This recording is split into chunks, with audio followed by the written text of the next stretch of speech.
The massive auction hall buzzed with voices from across the galaxy.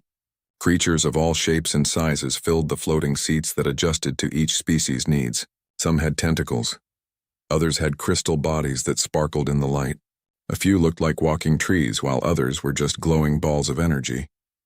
Han Sol Kim sat in the human section, looking bored. He wore a simple black suit and kept checking his watch. Next to him, Yanwu Park scribbled notes on a tablet, occasionally looking up at the giant hologram floating above the auction floor. The hologram showed a massive ship. It was bigger than most space stations, stretching 50 kilometers from end to end. The ship looked dead. Its hull was black and scarred, with holes punched through it in several places. Debris floated around it like a metal cloud. "Ladies, gentlemen, and honored beings," the auctioneer announced. His voice came through translators in dozens of languages. "We present Lot 847, the Void Render, a Titan-class dreadnought from the extinct Apex civilization." Murmurs filled the hall. Everyone knew about the Apex. They had ruled half the galaxy 10,000 years ago before vanishing overnight. Their technology was legendary, but nobody could make it work anymore. "As you can see," the auctioneer continued, "this vessel requires extensive restoration. Our experts estimate it would take 500 years and unlimited resources to make it spaceworthy again." Ambassador Velthar, a tall crystal being from the hegemony, leaned forward. Light danced through his transparent body as he studied the ship. "Impossible," he whispered to his aide. "The quantum matrices alone would require technology we don't possess." In another section, War Chief Gornax growled. The massive reptilian warrior's scales turned dark red with excitement. "Even as scrap metal, that ship contains enough materials to build a fleet," he told his advisors. Han Sol yawned and stretched. Yanwu glanced at him with amusement. "Are you even paying attention?" she whispered in Korean.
seating arrangements. The air was thick with translated voices all talking at once. "Order! Order!" Chancellor Morden's voice boomed through the speakers. The ancient being resembled a floating jellyfish made of metal, his tentacles sparking with electrical current. "Ambassador Lee, please take the witness stand." Do-hyun walked to the center of the chamber. Around him, hundreds of alien eyes, sensors, and perception organs focused on his small human form. "Ambassador," Chancellor Morden began, "your species has just made the largest single purchase in galactic history. The Council demands an explanation." "We saw something we liked and bought it," Do-hyun replied with a shrug. "Seems straightforward to me." The chamber erupted. Beings shouted in languages that made the translators spark and smoke. Several smaller species representatives fell over backward in shock. "You spent 1 trillion credits on a derelict ship that cannot be repaired." Felthar's voice cut through the noise. "What are your intentions?" "To fix it," Do-hyun said simply. "Impossible," roared a delegate from the warrior clans. "The greatest minds in the galaxy have studied Apex technology for millennia. It cannot be understood." "Have you tried asking nicely?" Do-hyun asked. The question was so unexpected that the entire chamber fell silent. "What?" the warrior clan delegate stammered. "Asking nicely," Do-hyun repeated. "You know, saying please, being polite to the technology. Sometimes things work better when you're nice to them." Somewhere in the back, a small furry being started laughing hysterically. The sound was infectious, and soon other species joined in, though most weren't sure why. Chancellor Morden's tentacles sparked with frustration. "Ambassador Lee, this is a serious matter. Your species has acquired the most dangerous piece of technology in known space. The Council has the right to know your plans. We plan to see if we can get it working," Do-hyun said. "If it works, great. If not, well, it was an expensive learning experience. But why did you bid so much?" pressed a delegate from the Merchant Guild. "You could have bought entire sectors for that amount." Do-hyun thought for a moment. "Have you ever been to a garage sale and seen something interesting? You don't always know why you want it, but something tells you it might be useful. That's kind of what this was. You compared the greatest archaeological find in galactic history to a garage sale?" Felthar's crystal body was flashing angry red colors. "Pretty much. Yeah." While the council session continued in barely controlled chaos, far across the galaxy, Hee-jin Cho was preparing for the most important engineering project of her career. She stood in the hangar bay of the human ship Terra's Hope, watching her team load equipment and supplies. "Ma'am," her assistant engineer Tae-ho Lim approached with a tablet. "We've got the preliminary scans of the void render. It's bigger than we thought." Hee-jin looked at the data. The ship wasn't just big, it was enormous. 50 kilometers of alien metal and unknown technology, floating dead in space for 10,000 years. "Have the other species tried to board it?" she asked.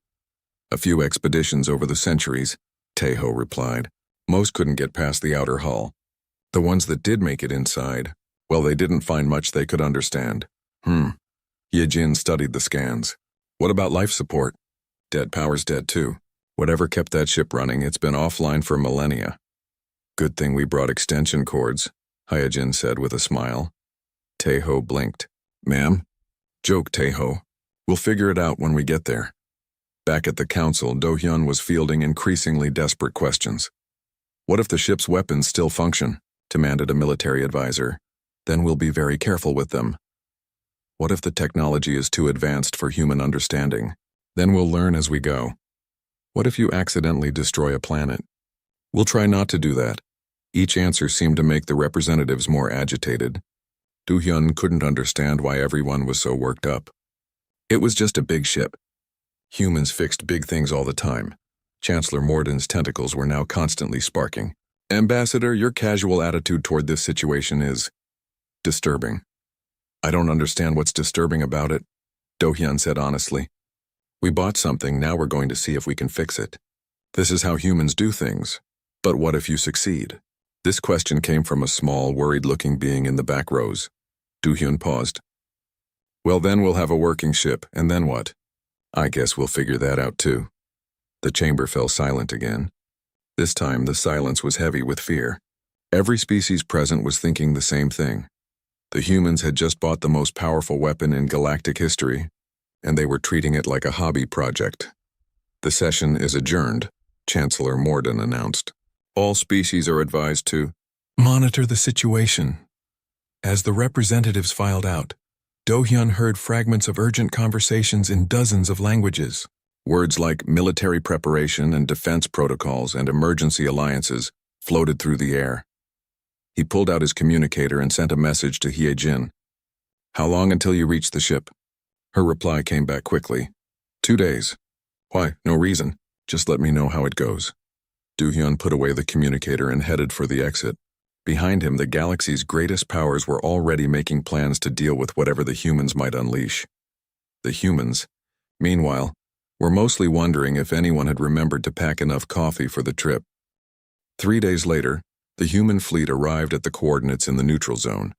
7 ships in total, 5 cargo vessels, 1 engineering support ship, and the Terra's Hope carrying the restoration team. They were tiny specks compared to the massive derelict floating before them. The void render hung in space like a dead metal mountain. Its hull was black as deep space, scarred by countless impacts and torn open in several places.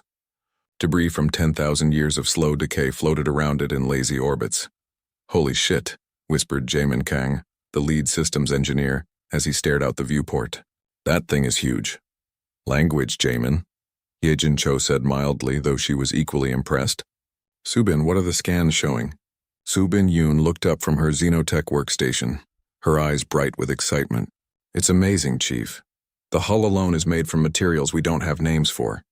And the energy patterns?" She paused, frowning. "That's weird." "What's weird?" "There are faint energy readings deep inside the ship. Very faint, but definitely there." Dong-wook Shin, the chief of restoration operations, checked his tablet. "Could be residual power from backup systems. Most species build redundancy into their important ships." "The Apex built redundancy into their redundancy," Subin said. "According to the historical records, they were completely obsessed with making things that couldn't break." "Well, something broke," Jaemin observed, pointing at the massive holes in the ship's hull. "Actually," Subin said slowly, "I don't think those are battle damage. The edges are too clean, too precise. I think the ship did that to itself." Everyone stared at her. "It did what now?" Dong-wook asked. "Look at the patterns. The holes aren't random. They're venting ports. When the ship shut down, it deliberately opened itself up to space, like it was going into hibernation." Mi-young Song, their communications officer, looked up from her station. "Hibernation? Ships don't hibernate." "This one might," Subin said. "We're not dealing with normal technology here." The first boarding party consisted of 6 humans in basic spacesuits, carrying toolkits that looked primitive compared to the ancient alien vessel they were entering. They used a simple docking clamp to attach to what looked like an airlock. "Think it still works?" Jaemin asked, looking at the alien door controls. "One way to find out," Hye-jin said. She walked up to the control panel and knocked on it twice. "Hello, anyone home?" To everyone's surprise, the airlock door slid open with a soft hiss. "Did you just knock on a 10,000-year-old alien door and have it open for you?" Dong-wook asked in disbelief. "Politeness works," Hye-jin said with a shrug. "Come on, let's see what's inside." The interior of the void render was dark and cold, but their helmet lights revealed corridors that stretched beyond sight. The architecture was beautiful and strange, with flowing curves that seemed to follow some alien sense of aesthetics. "Gravity's working," Jaemin noted, feeling his feet settle firmly on the deck. "Emergency power must still be active," Subin said, checking her instruments. "Minimal, but enough to maintain basic life support in this section." They made their way deeper into the ship, leaving marker beacons behind them. The corridors were enormous, designed for beings much larger than humans. Their footsteps echoed in the emptiness. "Check this out," Dong-wook called from ahead. He was standing in front of a massive chamber filled with what looked like crystal growths. "Think this is the engine room?" Subin ran her scanner over the crystals. "These aren't crystals. They're quantum processing matrices. This is the ship's brain." "The brain?" "The central computer. But it's not like our computers. It's more like a sleeping mind." Jaemin approached one of the larger crystal formations and peered at it closely. "Is it alive?" "Define alive," Subin said. "It's not biological, but it's definitely complex. And look at this." She pointed to tiny lights that flickered deep inside the crystals. "It's dreaming." "Great," Mi-young said. "We bought a haunted ship." "Not haunted," Subin corrected. "Just sleeping. The question is, how do we wake it up?" Over the next few weeks, the human engineering team explored the void render from end to end. What they found amazed them. The ship wasn't just a vessel, it was an entire world. It had parks, living quarters for thousands of beings, laboratories, workshops, and even what looked like shopping areas. The Apex didn't just build a warship, Hyojin explained during one of their daily briefings. They built a mobile civilization. So why did they abandon it? Dongwook asked. They didn't abandon it, Subin said. She'd been spending most of her time in the central computer chamber, trying to understand the sleeping AI. They put it to sleep. Look at these readings. The ship shut itself down on purpose. Why would a ship shut itself down? Maybe it was programmed to sleep until the right people found it. The right people? Subin smiled. People who knock on doors and say please. Meanwhile, the restoration work was proceeding in ways that baffled galactic observers. Spy drones from a dozen species watched from a safe distance as the humans did impossible things. They ran extension cables from their cargo ships directly into the Void Render's power systems. They set up human computers alongside alien crystal matrices. They installed coffee makers in the ship's command center. This is insane, reported Admiral Kexthor to the Crystalline Hegemony Command. They're treating priceless Apex technology like spare parts in a garage. But somehow, it was working. Jamin had figured out how to talk to the ship's power systems by treating them like a very large, very complicated battery. You just have to ask nicely, he explained to his team. The ship wants to work, it just needs to trust you first. Subin had made friends with the central AI by reading its stories during her breaks. It's been lonely, she told the others. 10,000 years with nothing to do but dream. It likes having company. The AI, which the humans had started calling Buddy, began responding to their presence. Lights started turning on automatically when humans entered a room. Doors opened before they could knock. The ship's internal temperature adjusted to human comfort levels. I think it likes us, Mi-young observed during one of their explorations. Of course it likes us, Dongwook said. We're the first people to be nice to it in 10 millennia. Other species would have tried to understand every component before connecting anything. They would have run months of analysis, created detailed plans, and proceeded with extreme caution. The humans just started plugging things in to see what happened. Does anyone know what this button does? Jamin called out from the engineering section. Push it and find out, Hyojin called back. Are you sure that's safe? Probably not, but that's how we learn things. Jamin pushed the button. Suddenly, half the ship's lighting systems came online, revealing the true scale of the vessel's interior for the first time. Oh, wow, someone whispered over the comm system. The ship was beautiful. Now that they could see it properly, the flowing architecture made sense. Every surface was carved with intricate patterns that seemed to tell a story. Gardens that had been sleeping for millennia began to show signs of life as water and air systems reactivated. This isn't just a ship, Mi-young said in wonder. It's art. The Apex were artists as much as engineers, Subin explained. She'd been reading the ship's historical databases, which Buddy had started sharing with her. They built things to be beautiful as well as functional. No wonder other species couldn't figure it out, Dongwook said. They were looking for pure function. They missed the aesthetic component. You have to appreciate the ship's beauty before it will work for you, Subin added. It's built into the operating system. 3 months into the restoration, something incredible happened. The ship's main power core came online for the first time in 10,000 years. The Void Render stopped being a derelict and became a living vessel again. Lights blazed across 50 kilometers of hull.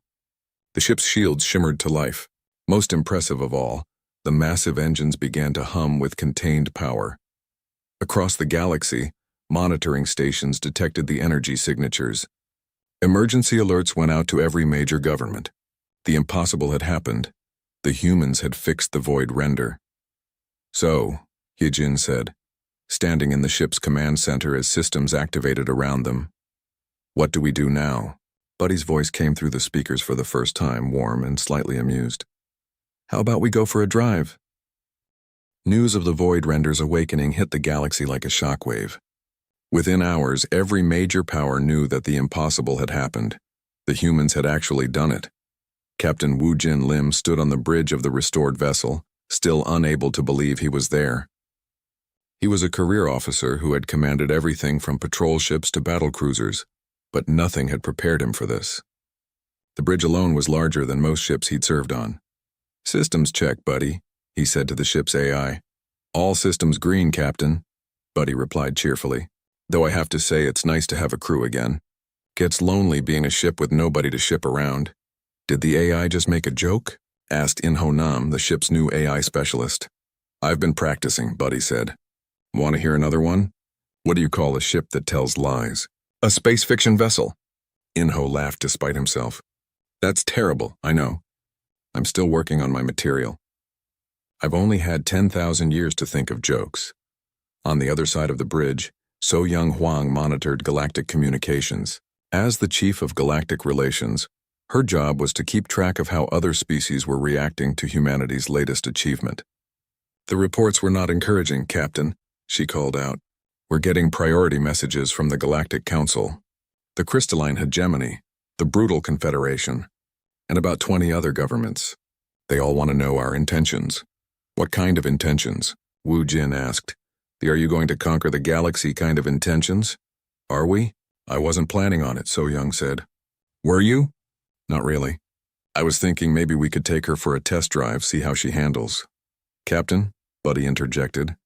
If I may suggest, perhaps we should demonstrate my capabilities. Other species seem concerned about what I can do. What can you do? Wu Jin asked. Oh, the usual ship things. Faster than light travel, defensive systems, long-range sensors, planet-cracking weapons, reality manipulation, time dilation fields, pocket universe generation. Wait, what was that about planet-cracking weapons? Standard Apex military package. Don't worry, I'm very responsible with them. Haven't accidentally destroyed anything in millennia. Inho looked nervous. Buddy, when you say accidentally, oh, that was just the one time. And technically it was only a moon. And it was already uninhabited. And the explosion was quite pretty. Wu Jin rubbed his temples. Maybe we should start with something smaller. How about we just visit some nearby systems, let people know we're friendly? Excellent idea, Captain. Shall I plot a course for the hegemony border? They seem particularly interested in meeting us. How do you know that? I'm monitoring their communications. Admiral Velkris has assembled quite a welcoming committee. 15 battle fleets, if I'm counting correctly. So Young checked her instruments. Buddy's right. We're showing massive military buildup along the hegemony border. Same thing near Confederation space. They think we're going to attack them, Wu Jin realized. Can you blame them? Inho asked. We just activated a ship that could probably take on their entire military by itself. Could I really? Buddy asked with interest. Don't answer that, Wu Jin said quickly. Over the next few days, the Void Render took its first voyage in 10,000 years. Wu Jin kept the course simple, just a tour of nearby systems to test the ship's capabilities. What he didn't expect was the reaction their presence would cause. Every system they entered immediately went to full military alert. Ships fled in panic. Space stations activated their defenses. Some planets even broadcast surrender messages before the Void Render had done anything except arrive. This is awkward, So Young observed as they watched the third space station in a row power up its weapons. They're afraid of us, Wu Jin said. To be fair, Buddy commented, I am quite intimidating. 50 kilometers of ancient death machine does tend to make people nervous. You're not a death machine, Inho protested. You're friendly. I'm a friendly death machine. There's a difference. Their innocent test flight became a diplomatic nightmare. Every government in the galaxy was tracking their movement, trying to figure out what the humans were planning. Military alliances that had been dormant for centuries suddenly activated. Ancient enemies began sharing intelligence about the human threat. Captain, So Young reported during one of their stops. We're receiving formal protests from 47 different governments. They want us to leave their territory immediately. But we're in neutral space, Wu Jin pointed out. Apparently, anywhere we go stops being neutral and becomes potential threat zone. Admiral Velkris of the Crystalline Hegemony watched the Void Render's movements from her command ship. The Crystal Sword, her transparent form flickered with nervous energy as tactical displays showed the human vessel's casual journey through space. Analysis report, she commanded Admiral. Her tactical officer replied, The vessel's capabilities are beyond our current understanding. It's generating power readings equivalent to a small star. Its shields could deflect any weapon in our arsenal. And its speed, the officer paused, checking his readings again. It's moving at velocities that should require massive energy expenditure, but we're detecting minimal power usage. How is that possible? We don't know, Admiral. The ship appears to violate several laws of physics. On board the Void Render, Inho was having a similar conversation with Buddy. How are you doing that thing with the engines? He asked. What thing?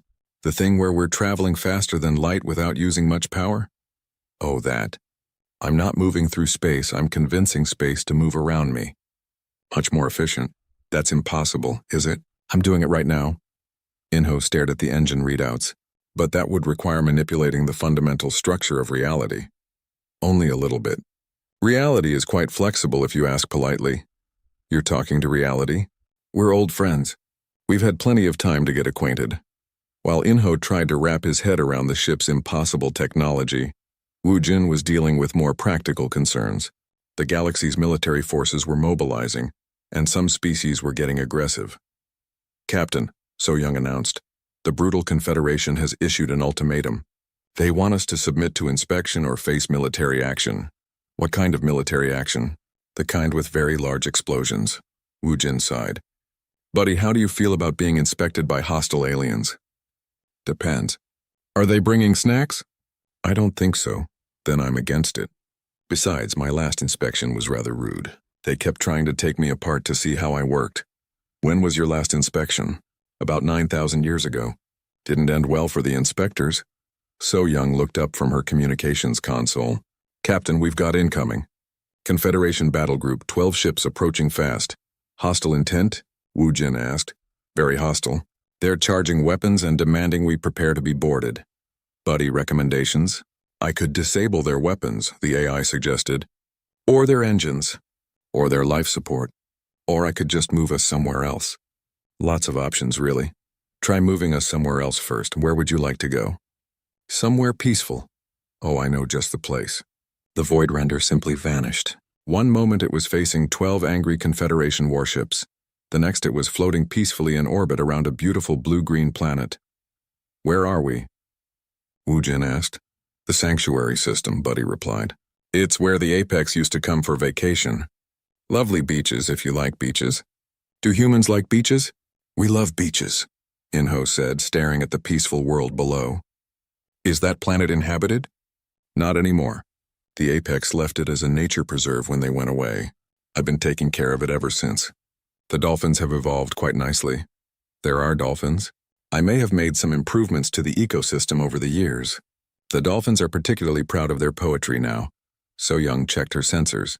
We're completely alone here. No ships, no monitoring stations, nothing. Good, Wu Jin said. Maybe we can figure out our next move without everyone panicking. Captain, Buddy said thoughtfully, if I may make a suggestion. Go ahead.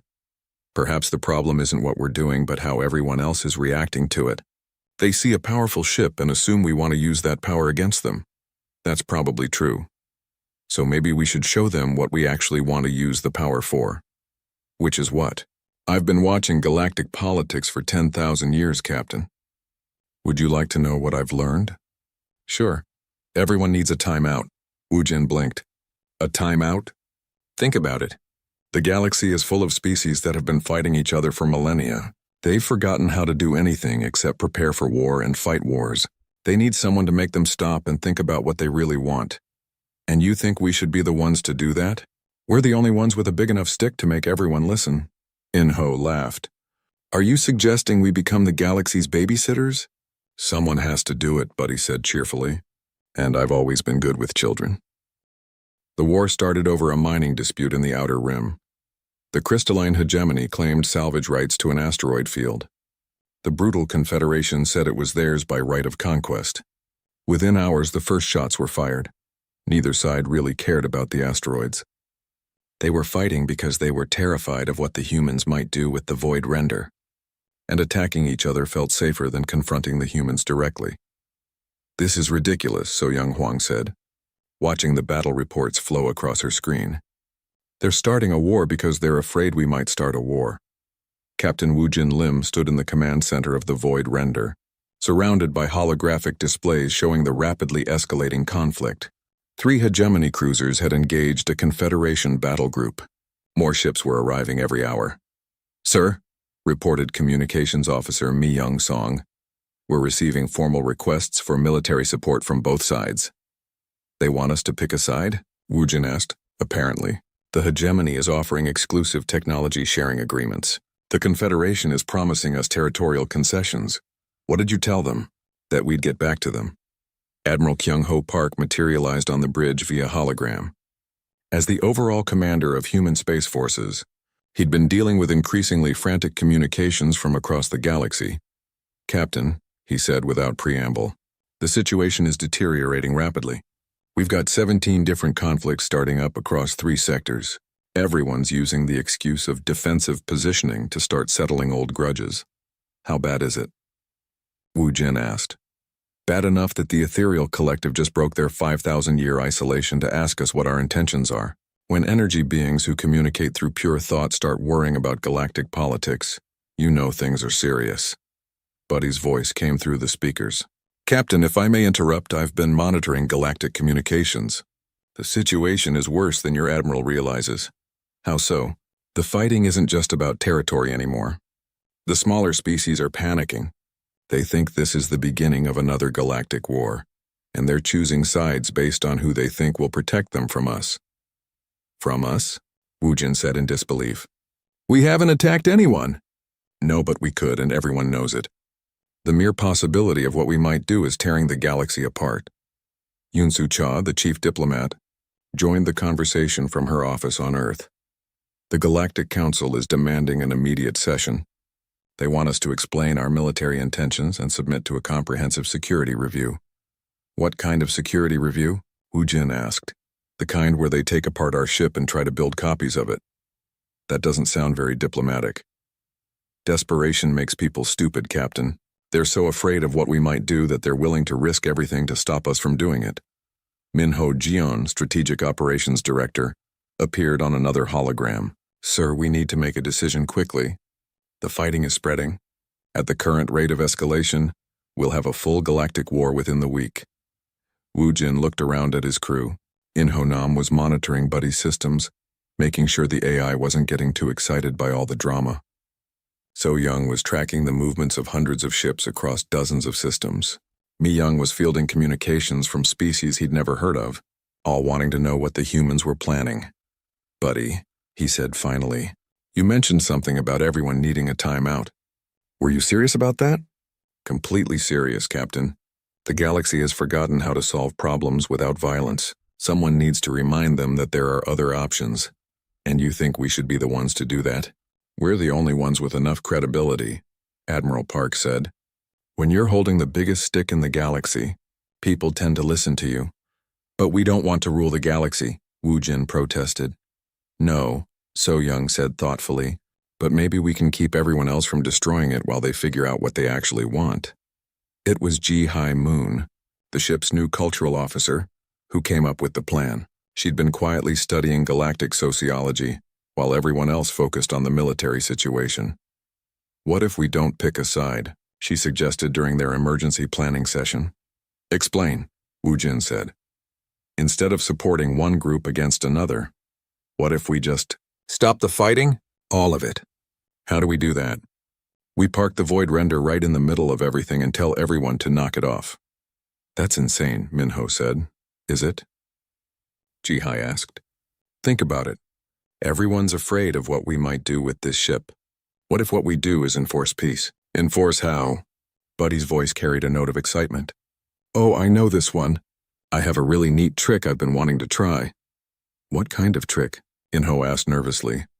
"It's hard to explain, but basically I can create a field that makes weapons stop working. Not permanently, just temporarily. Long enough for everyone to calm down and start talking instead of shooting." "You can disable weapons?" Admiral Park asked. "All weapons everywhere within about a light-year radius. It's one of my Apex heritage abilities. Very handy for ending arguments." "That's..." Wu Jin paused, trying to process the implications. "That's either brilliant or terrifying.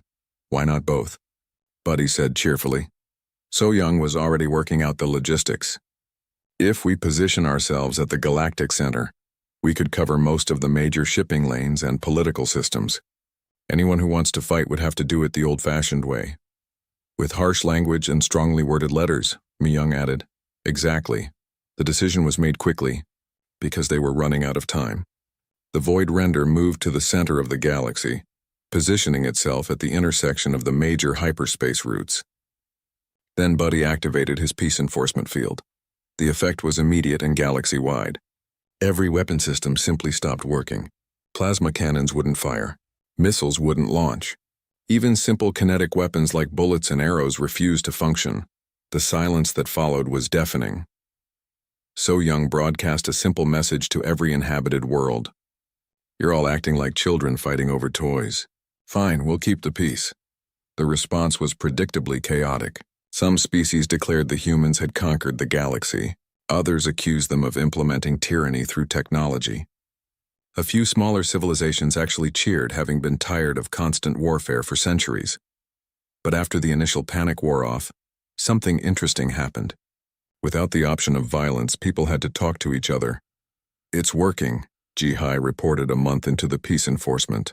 Diplomatic communications are up 3,000%. The hegemony and confederation are actually negotiating instead of shooting at each other. What are they negotiating about? Wu Jin asked. Everything. Trade agreements, territorial disputes, cultural exchanges. It's like they've remembered that there are ways to solve problems that don't involve explosions. Admiral Park appeared on the screen, looking bemused. Captain, I'm getting reports from across human space. Our diplomats can't keep up with all the meeting requests.